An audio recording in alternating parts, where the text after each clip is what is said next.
You'll be glad to know that a great news has come out of a study in India, where apparently we are now being told that the sudden deaths that were happening there, that seem to be increasing at a rate that is concerning public health, is not connected to the elephant.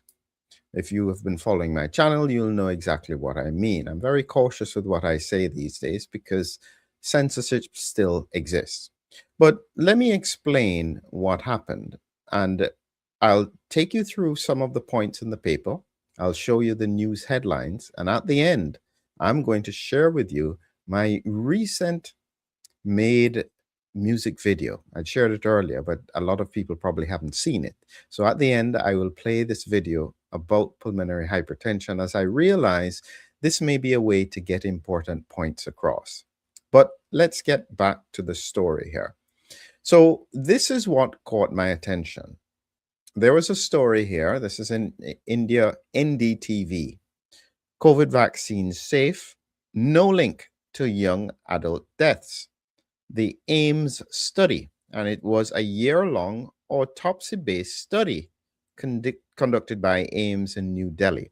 So what caught my attention first is autopsy, because this is something that I've been calling for a long time. We need autopsy studies to try and understand what is going on. Again, there was another article, and this is now doing the rounds. And so you have to know how to read through to see when stuff doesn't quite make sense. But anyway, here we have another headline, and agency this is. But again, COVID vaccine rumors busted as AIMS study reveals the real reason young hearts are failing. And they were talking about, again, the study in the Indian Journal of Medical Research. And the study I'm talking about here, which I'll come to, is this one, Burden of Sudden Death in Young Adults, a one-year observational study at a tertiary care center in India. So it's an important study. And as I said, they're talking about autopsies. So for me, that's pretty important. If you don't know, autopsies are the gold standard in terms of understanding what happens in terms of medicine. Now, what the final point from the article that I just showed you is a statement here that was not in the paper, but it was from a Dr. Sudhir Avari of AIMS in New Delhi, said that the study could not have come at a more crucial moment as it cuts through the fog of half-truths and unsubstantiated chatter that has wrongly tried to pin sudden deaths on COVID vaccines. The great news, I guess, is that they know what it is not. They just don't know what it is. Maybe stress, maybe climate change, maybe, I don't know, microplastics, anything but the V. I'm going to make a song about that, I'm sure, soon. Anything but the V. It wasn't me. Yeah. So this is how things are operating now. And the problem is that it may make good headlines and it may attempt to reassure the public, but is it actually grounded in science? Is it actually saying what the articles are highlighting it to say? Because we've seen a whole range of these articles. In France, 25% reduction in all-cause mortality, yet the all-cause mortality in France is above the trend. Somebody's dying, and apparently it's not the vaccinated, so it must be the unvaccinated, and that should be a public health crisis. Something is wrong, and we seem to be getting more and more of this information, and it may be related to the fact that the FDA is finally, or the CDC, trying to do the research as to what happened in terms of mortality with children. A lot of people are getting very twitchy about that. So let's jump to the paper and see exactly what it is that it was talking about. So here you have this burden of sudden death in young adults. Again, it's in New Delhi in India. And this is the summary of sudden death. Death occurring within 1 hour of symptom onset, in witness cases or within 24 hours of last being seen alive in unwitnessed cases. So it's a major public health concern because they've been seeing more of them. And this is why they were concerned to do the research. And so they collected all these cases, and I will come back to this result in a little bit, but they were excluding people who had trauma, suicide, homicide, drug abuse, and so on. They then took them through a series of investigations and then had a team look at the causes of death. So, this, as I said, was the definition. And they used three different approaches: verbal autopsy, and they looked at COVID infection and vaccination. So they got information from the deceased relatives and friends about the circumstances of death. And they looked at drug abuse, smoking, and alcohol habits. They also did a virtual autopsy. So they did a specific multi slice computed tomography CT scan. This was looking again for unusual pathology. And finally, they took tissue from all the internal organs. This is excellent. And then they put them under the microscope. And they then finally, all the cases were collectively evaluated by a multidisciplinary team, including clinicians, for the final diagnosis. Perfect. This is exactly the kind of thing that we need, because we need to know whatever the cause is, whether it's the elephant or not, it is still important. And so we need to know what is going on. There are a few important things that they said generally, and I'll come back to it at the end as to why this is important. They looked at the history of COVID illness. So they looked at the total number in the age group 19 to 45 years that had a number of 94. And that's the group I'm largely concentrating on at the moment. History of COVID illness for 4.3%. History of vaccination against COVID, 82.8%. Now, so this is relevant, and this is part of the reason why they have to try and answer the question, because people would say, well, what percentage of those who died suddenly were vaccinated? And you can see there it was 82.8%. That means that 19.2% were unvaccinated. Okay, that's a framework. Now, actually, one of the things that I didn't see in the paper is what exactly did they describe as vaccinated. Sometimes they will use the term vaccinated, but they mean in reality they had to have 2 full doses. And I'm just checking it I'm just doing a quick look to see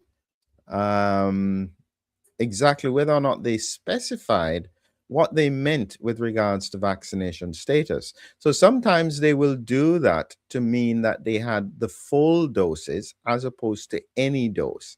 And they didn't actually specify in this case, which is again another one of the problems that I have with when the research is done like this.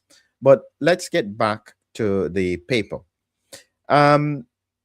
When we look at the mean age of the people who were vaccinated, who died, mean age in the young cases was 33.6 years old. So these are relatively young people who have had sudden death, and then they had to look at the specific causes of death. And when you look in detail here, you can see that what they focused on was that within the cardiovascular system, myocardial infarction was 34 here of the cases had myocardial infarction.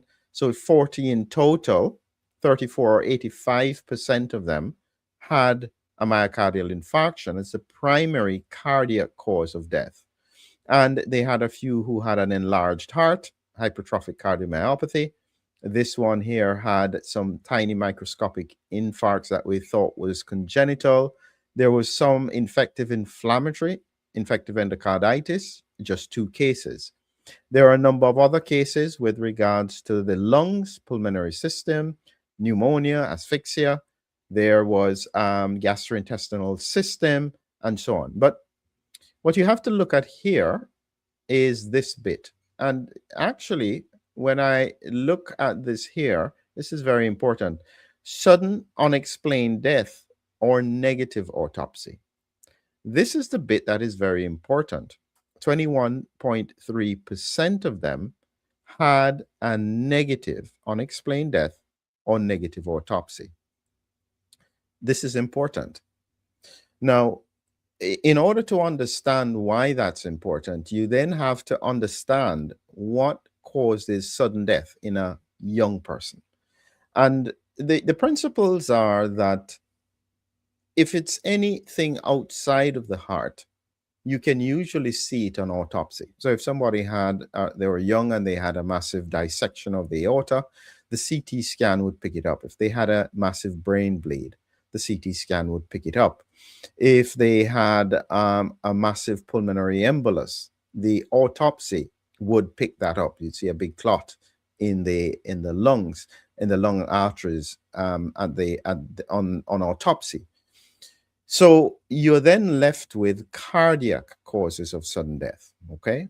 Now, in order for someone who is fit and well generally to suddenly die of a cardiac related cause within an hour or overnight going to sleep, it usually points to an abnormal rhythm, an arrhythmia.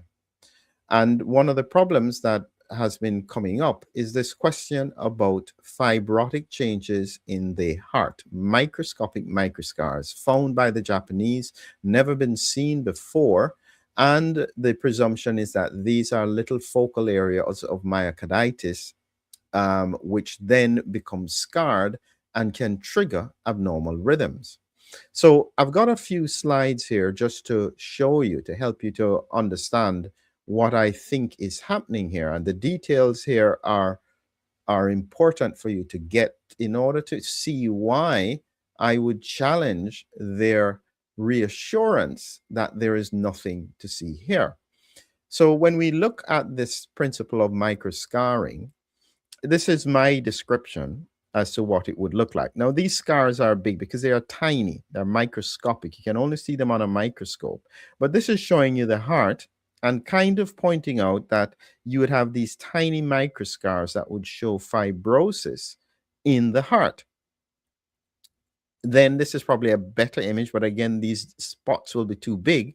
But it's giving you the idea as to what they found in Japan. Multiple tiny little scars within all throughout the heart. And these scars can also trigger electrical rhythms. And this is then where the risk would occur with regards to abnormal rhythms. Remember, I just said that if you haven't found another cause for the death, the unexplained causes are most likely going to be an arrhythmia.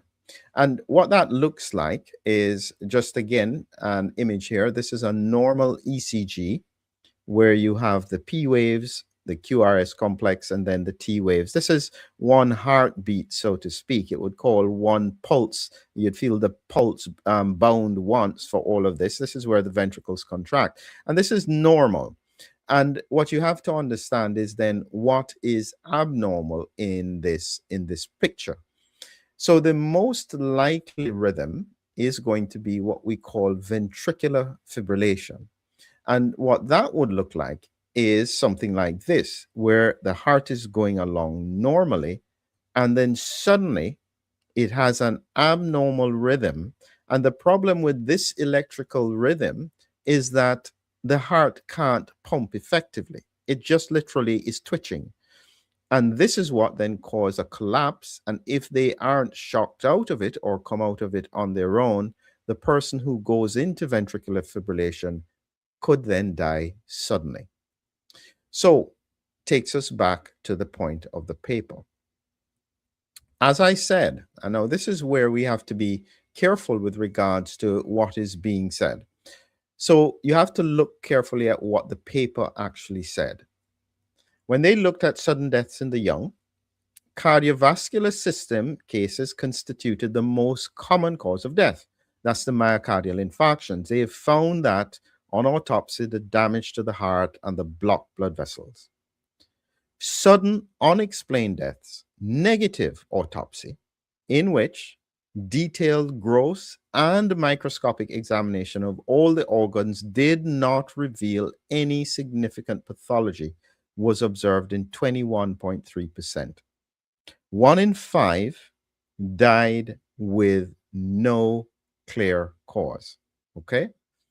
Now, let's look at where they made the extrapolation.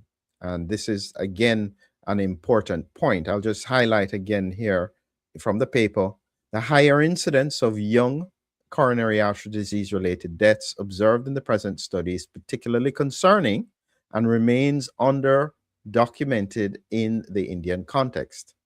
It may be attributed to changes in work life, stress, and dietary habits. They can't say COVID because they know only 4 people had it. So it's not going to be that.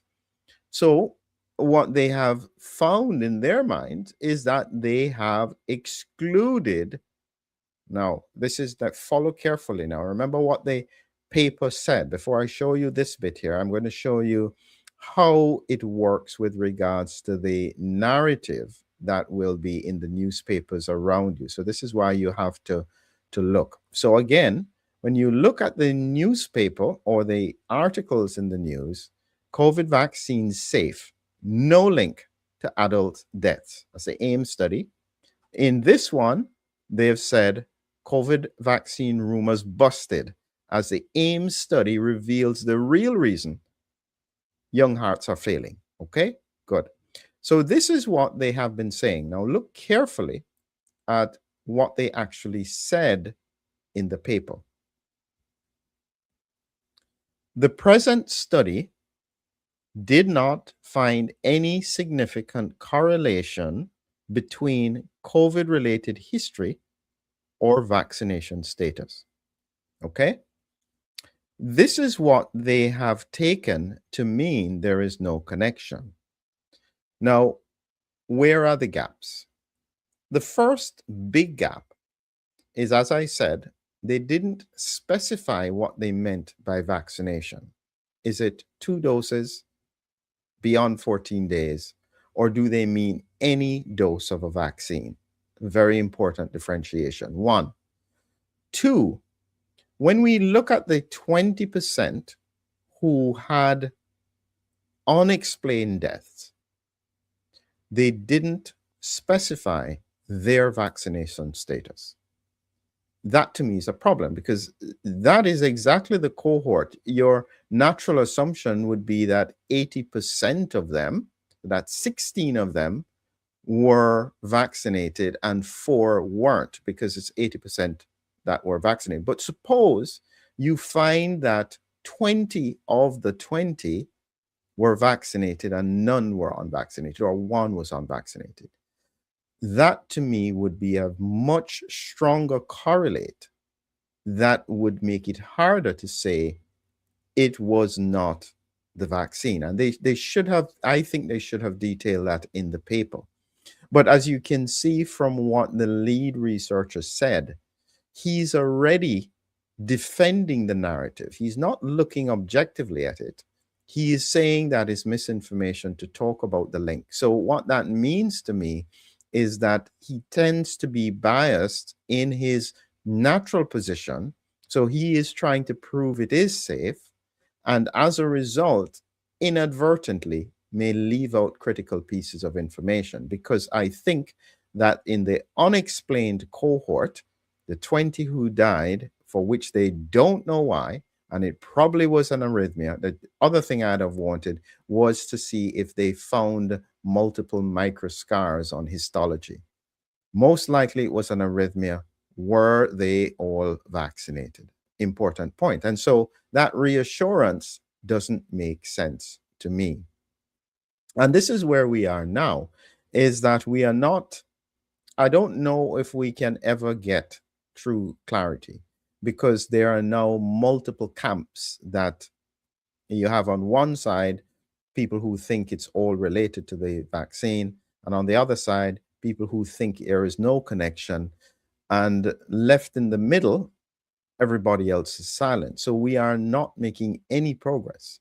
All I would ask is that rather than telling me that it is fine, give me all the data.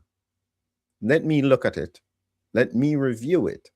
Let me make my own judgment as to what is the outcome of the study. That's where we are at the moment. And as you can see, it is going to be a challenge going forward as to how we manage to get beyond this. So, as I promised you at the end, I will play a short music video that I created. Didn't sing it myself, just put it together. And please, in the description, tell me, in the comments, tell me what you think about it. I'd really appreciate the input, and then we will close out. So let's take a quick listen to this video here, and you can tell me what you think.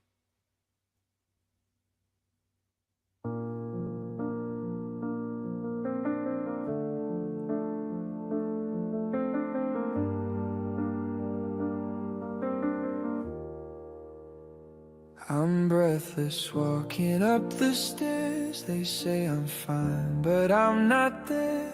Something shifted when the world stood still.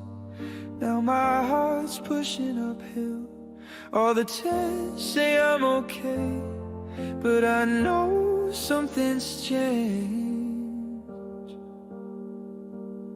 I'm breathless, but no one knows why. Something's rising inside. Since the long goodbye, I used to run without a thought. Now I stop halfway and watch. The sky feels heavier than before, like I'm pushing through a closed door. It's not fear and it's not stress, it's the space between the breaths. I'm breathless, but no one knows why. Something's rising inside. Since the long goodbye, yeah.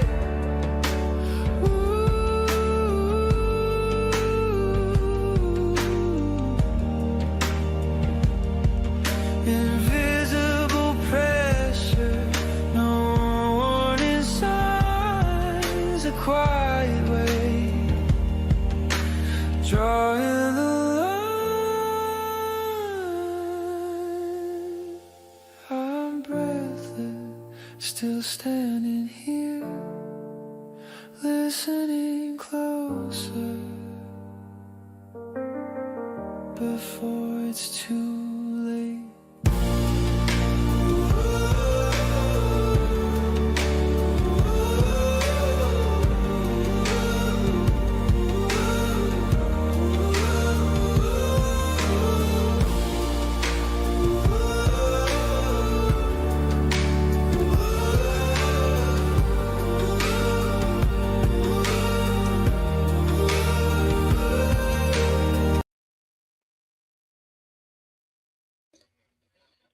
So yes, thank you all very much for watching it. I love that song. I think it's pretty nice. So yes, what I've realized is that sometimes you can use music to get points across. And this is what I realize, is that if I can use that to help people to understand some of the points, it is a really powerful tool to get some of the science in a way that people can grasp it. So thank you all for being here with me. I appreciate the company. And as usual, have a great evening. Remember to like, subscribe, share, and we'll bring you more information in the near future.